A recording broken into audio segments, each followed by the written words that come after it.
everybody, including myself, has had some idea about a t-shirt brand. I don't care if you're a tech giant or if you're someone on Wall Street. I think at some point along your career, whoever you are, you've had an idea about a t-shirt and a t-shirt brand.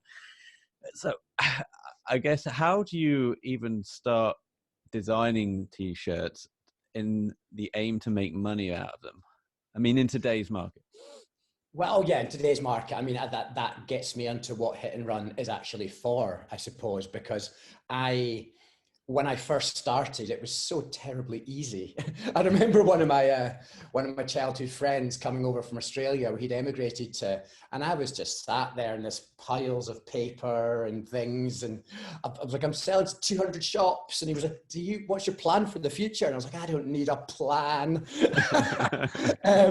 Fast forward a year or so when the first brown letter comes through, and it's a tax man, and me just being like that, what's tax now? And that was kind of really the first brand, but yeah, as my career evolved, it became harder and harder and harder just to have that let's just do it attitude, because back then you could just throw a collection together for very little money, go to one of the many very creative trade shows, and have one of the many exciting independent boutiques around the world come up to you and go, wow, we like what you're doing, we'll take a chance on you.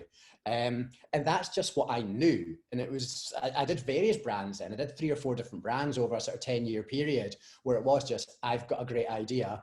It was always with a different business partner, a different creative, because I like working with somebody. And we'd just go and we'd sell, and instantly we'd have a successful brand. And then as the sort of big brands became more powerful, and then more significantly, the high street and fast fashion became so dominant, the room in the industry for these young creatives just expressing themselves, it became smaller and smaller and smaller. All the independents were going out of business. And it just was, the trade shows weren't there. The trade shows suddenly became these mega warehouses and Berlin airports and things like that. And it just wasn't a place for me, a true creative, to go with an idea. You needed money behind you. You needed influence. You needed contacts. And that, I guess, is when my slight resentment started to begin and my confusion.